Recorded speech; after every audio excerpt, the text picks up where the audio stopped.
amigos y amigas de las redes sociales, pues nuevamente aquí con ustedes, queriendo compartir una reflexión sobre lo que va a pasar o lo que está pasando entre Estados Unidos e Irán y esta escalada de violencia.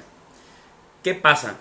El viernes 21 de junio del año 2019, el presidente Trump nos sorprende al amanecer diciendo que había ordenado una escalada de violencia, un ataque contra la República Islámica de Irán.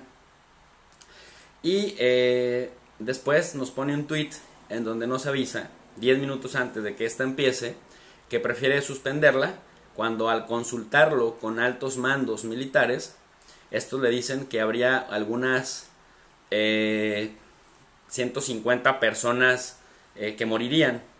Y él sostiene que cuando hay vidas de por medio, las 150 vidas no compensan pues un dron.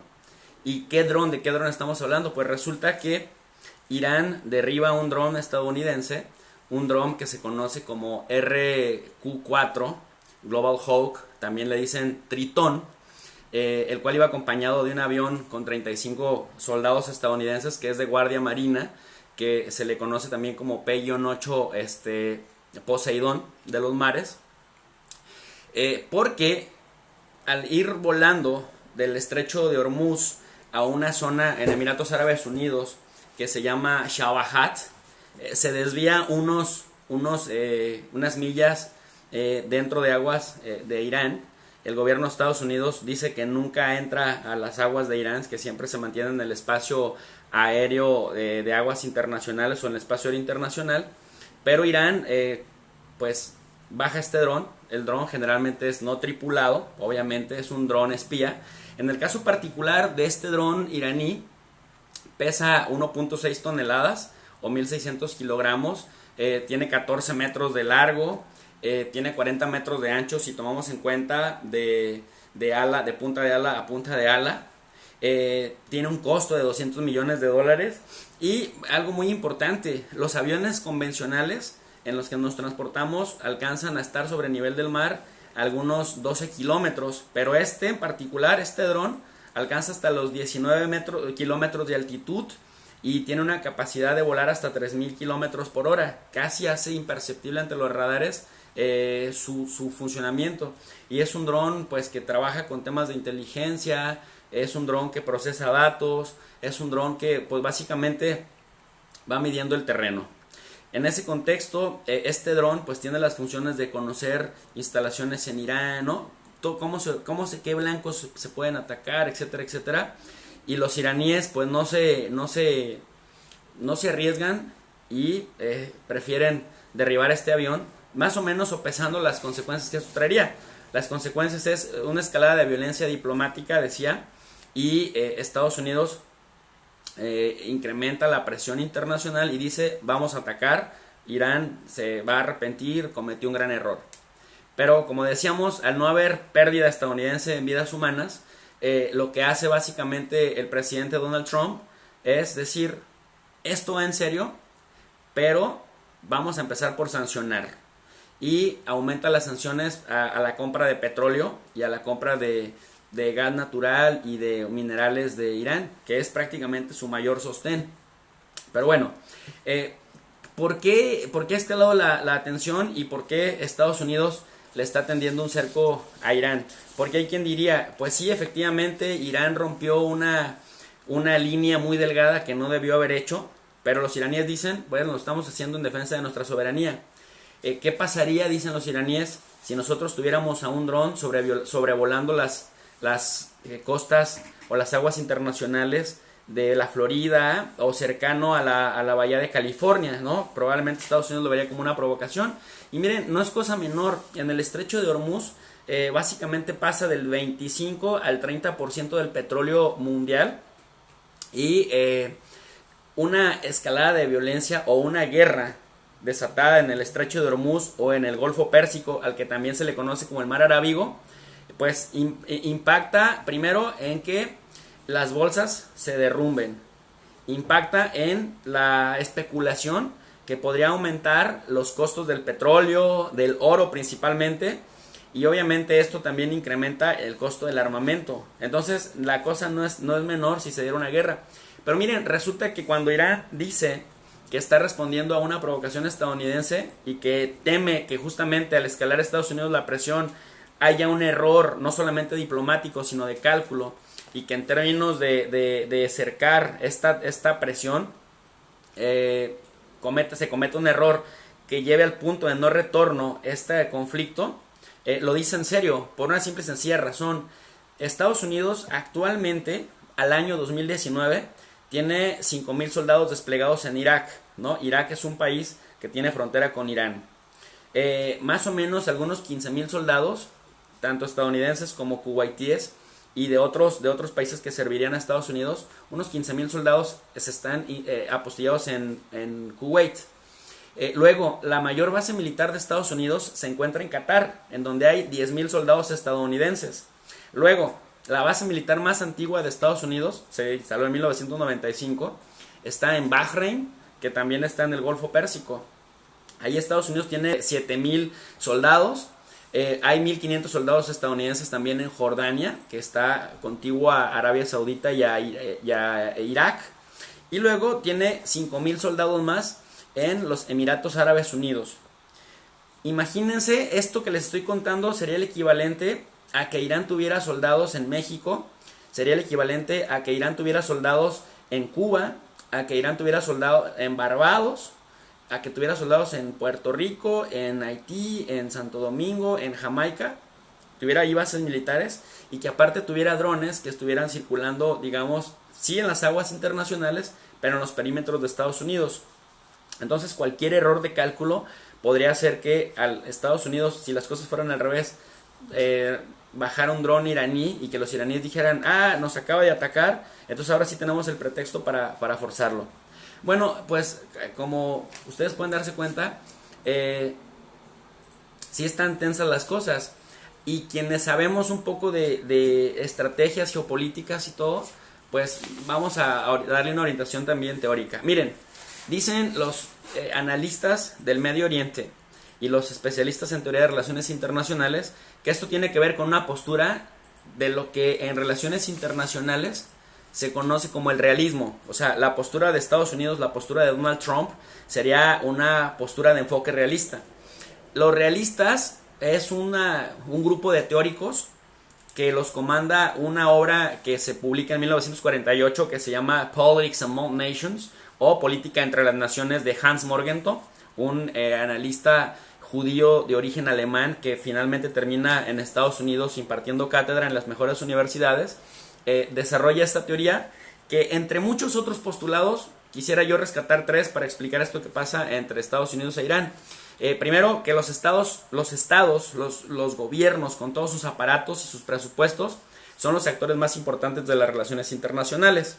En segundo lugar, él dice que todos los jugadores ven sus estrategias y sus movimientos para aumentar su poder, sus capacidades materiales y también su capacidad de influencia frente a los demás jugadores. Ven las relaciones como relaciones de suma cero o de ganar-perder, en donde lo que uno gana el otro lo pierde. Y en tercer lugar, o el tercer postulado, que todo interés nacional se define en términos de poder. Si estos 3 elementos los bajamos al análisis de lo que pasa entre Estados Unidos e Irán, pues se pueden dar cuenta que no estamos hablando de que la General Motors está enfrentándose a una empresa iraní, o que una industria del armamento estadounidense está pataleando a la industria en Irán. No, lo que estamos viendo es el Estado de Estados Unidos frente al Estado iraní.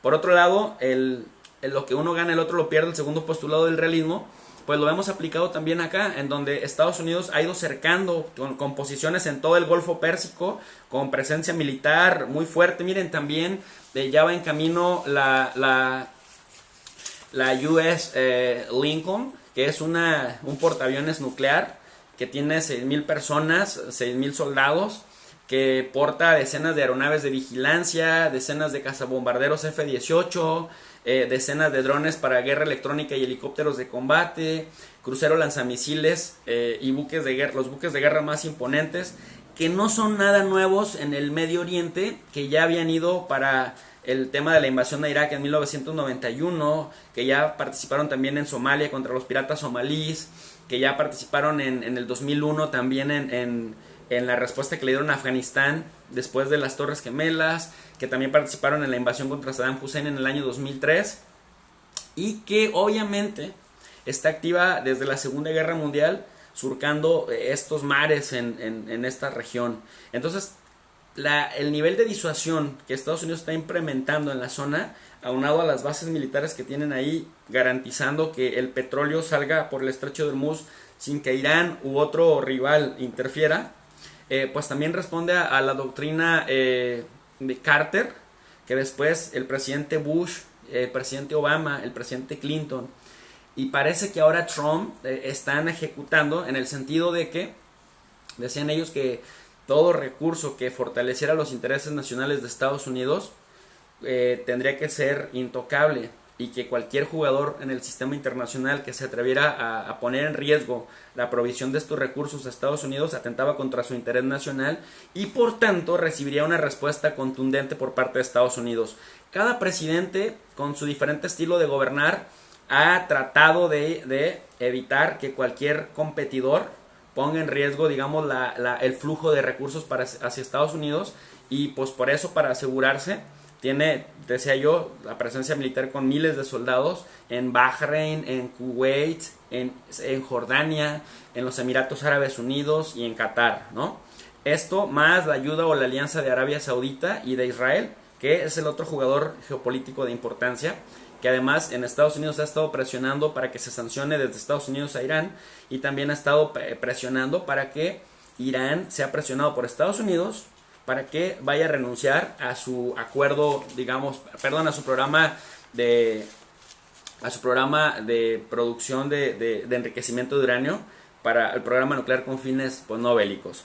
Miren, nada más para que se den una idea, ¿cuál es la importancia de este programa nuclear? Pues resulta que para que algún país pueda tener una bomba atómica y pueda tener capacidad nuclear en contra de otro competidor, tiene que enriquecer uranio a niveles más o menos de 90%. A Irán, en el año 2015, cuando Barack Obama le tiende una mano y le dice, bueno, vamos a negociar, vamos a firmar un acuerdo y que también participe la Unión Europea, se da este acuerdo, en el cual, fíjense bien, primero se le sanciona muy fuertemente a Irán, en términos diplomáticos y también en términos económicos y financieros, por supuesto, para que Irán logre sentarse en la mesa de negociaciones. Irán, a regañadientes, acepta el acuerdo con Estados Unidos, y es un montón de imposiciones. Miren, ¿en qué consiste este acuerdo del 2015? Pues básicamente no era un tratado internacional vinculante que tuviera que el Senado ratificar para que obligara a las partes. Y esto implica que si una de las partes deja de cumplir con este acuerdo, pues la otra parte está también de alguna manera facultada para renunciar a este acuerdo. Cuando Donald Trump anuncia que se retira de este acuerdo nuclear, hay un problema muy importante, porque entonces Irán deja de cumplir con este acuerdo y entonces empieza a ganar tiempo para seguir enriqueciendo uranio, y anuncia hace poco que ya va a dejar de respetar el acuerdo puesto que Estados Unidos lo abandona, y anuncia además que empieza a producir otra vez, enriquecer uranio a un 20%. Todavía está lejos del 90% que se requiere para crear una bomba atómica, una ojiva nuclear, pero por mucho sobrepasa el 4% que el acuerdo le obligaba a respetar. Por otro lado, el acuerdo también consistía en que todas las instalaciones subterráneas de Fordow en Irán solo servirían para la investigación, pero que no habría elementos ahí nucleares que pudieran llevar a pensar que Irán seguía enriqueciendo uranio con fines bélicos.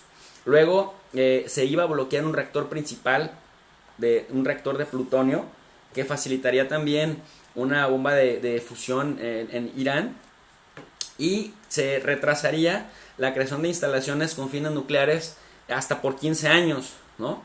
Y otra cosa muy importante, se tendrían que llevar más o menos 10 toneladas de uranio que Irán ya había enriquecido, y que con ellas se pueden fabricar hasta 8 bombas fuera de Irán, y desactivar 14.000 centrifugadoras para que con ellos se eliminara la total, digamos, capacidad iraní para producir ojivas nucleares con fines bélicos. La verdad es que esto que había logrado el presidente Barack Obama, un poco con el apoyo de Europa, porque principalmente era la presión de Estados Unidos en 2015, que había logrado sentar en la mesa a los iraníes y que aceptaran prácticamente desmontar todo su programa nuclear con fines bélicos, pues pareciera que el presidente Trump lo echa un poco por la borda. ¿Por qué? ¿Qué es lo que Donald Trump intenta? Que Irán prácticamente termine cediendo a todo, pero a diferencia de lo que Obama hacía por las buenas, el presidente Trump quería hacerlo por las malas, con mucha presión y con mucha fuerza, como lo caracteriza. A cambio de que Irán renunciara a todo eso, en términos soberanos, porque Irán siempre insistió que sí enriquecía uranio, pero su programa nuclear tenía no fines bélicos, sino fines pacíficos, para producir, por ejemplo, isótopos nucleares que ayudaran a combatir el cáncer o a producir energía eléctrica de forma más barata. Pues prácticamente lo único que iba a ganar Irán es que, uno, le quitaran las sanciones económicas, y dos, que le quitaran el cerco diplomático. Era todo lo que tenía que recibir a cambio, y eso lo aceptó Irán, ¿no? Entonces parece que eso no le fue suficiente al gobierno de Estados Unidos, de la administración de Donald Trump, y entonces empieza a hacer más virulento su discurso para que Irán acepte negociar bajo los términos de Donald Trump. ¿Cómo responde Irán y por qué esto también escala el conflicto? Irán responde que ya no va a ceder más a respetar un acuerdo que Estados Unidos propuso, que ellos aceptaron y que luego Estados Unidos unilateralmente abandona. Entonces anuncia que si sube la escalada de tensión en contra suya, pues que Irán va a obstaculizar el libre tránsito de embarcaciones por el estrecho de Hormuz, y que está consciente de que cualquier provocación en el área puede resultar un accidente que los lleve a un encuentro fatal. Pero aquí también juega otra variable. Irán tiene problemas con Rusia porque en Siria Rusia quiere jalar hacia un lado. Recuerden que estaban en la misma coalición en contra del Daesh, y entonces los rusos tienen un interés particular en Siria, los iraníes tienen otro. Ambos fueron muy efectivos en la lucha contra el Daesh, pero ahora están encontrados, y los rusos se están acercando más a las posiciones israelíes y a las posiciones estadounidenses, y esto de alguna manera le da luz verde a Donald Trump para que pueda entrar a Irán, a invadir Irán, y que Irán se tenga que defender con su propia fuerza. Sin embargo, Irán tiene un jugador estratégico que les da muchos dolores de cabeza a los occidentales, que es el Hezbollah, partido de Dios, como se autodenominan, que es un partido político, pero que también tiene un brazo armado muy importante del Líbano, que también son chiitas, del Islam, profesan el Islam chiita, y que su secretario general del partido Hezbollah anuncia que si Estados Unidos invade Irán, ellos van a invadir Israel. Y como decía yo, tanto en 2001 como en el 2006 han tenido encuentros muy sangrientos con el Estado de Israel, que en términos proporcionales, pues Israel le gana a Hezbollah, pero Hezbollah tiene la característica que no tiene ningún otro Estado árabe de causarle demasiadas bajas, lo que causa crisis políticas en Israel. Entonces ya demostró una capacidad de fuego muy importante en el año 2006, cuando destroza una buena parte de la ciudad de Haifa, en el norte de Israel, y hace lo que no había hecho ningún otro Estado árabe. Entonces la cosa no es sencilla. Por eso Donald Trump, que me parece que no tiene intenciones de invadir militarmente a Irán, sino más bien hacer una estrategia disuasiva para que pues Irán ceda, digamos, a sus negociaciones. Tiene que tener cuidado porque, por ejemplo, el consejero de Seguridad Nacional John Bolton, o el secretario de Estado Mike Pompeo, o el secretario de Defensa Mattis, tienen discursos muy duros. El mismo presidente Donald Trump ha tenido discursos muy duros en donde amenazan constantemente a Irán, y los iraníes también, cada vez más, para mostrar fuerza, no se están dejando intimidar. Y entonces, ¿qué es lo que dicen? Pues es que si nosotros no queremos una guerra, no queremos que escale, pero si Estados Unidos viene, ellos empiezan la guerra y nosotros la vamos a terminar. Y eso sí puede llevar, digamos, la escalada de tensiones al punto de no retorno. Y luego, por otro lado, el ayatolá Ali Jamenei pues fue sancionado el lunes 23 de junio, ¿Y qué es lo que dice? Bueno, finalmente yo no he salido de Irán desde 1989 cuando se le nombró ayatollah en lugar de el ayatollah Khomeini, el histórico líder de la revolución Irán, que fue ayatollah desde 1979 con la revolución iraní, con el triunfo. Y al no tener, digamos, acciones o inversiones en Estados Unidos, pues prácticamente muchas de sus sanciones no le hacen tanto efecto ni a él ni a los 8 funcionarios más importantes de su círculo inmediato. Por lo tanto, al estar un tanto, digamos, inmune a las sanciones estadounidenses, pues tiene más margen de maniobra para contestar en los mismos términos que Estados Unidos le plantea.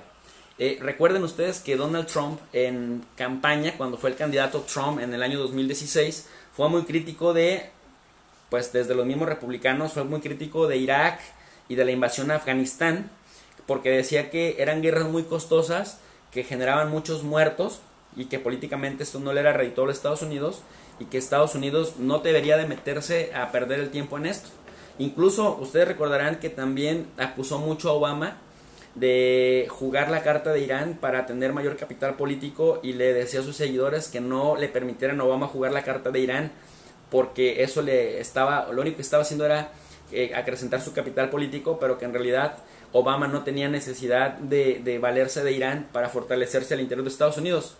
Pues oh sorpresa, pareciera que el presidente Trump está jugando también con esta carta electoral, pero el riesgo es que esto que vimos del dron que derribó Irán, pues ya se le han derribado 5 drones en estas aguas que Irán dice que son primero aguas de Irán y que es un espacio aéreo iraní, y que Estados Unidos dice es que nosotros vamos sobrevolando en aguas internacionales y en un espacio internacional, pero cualquier error de cálculo puede hacer que la atención pues caiga en una guerra, y una guerra entre Estados Unidos e Irán me pareciera que puede llevar a los jugadores a lo pues que todo el mundo quisiera evitar, ¿no? Una tercera guerra mundial que sería catastrófica para la humanidad, sobre todo por la capacidad nuclear de por lo menos 10 jugadores en la contienda.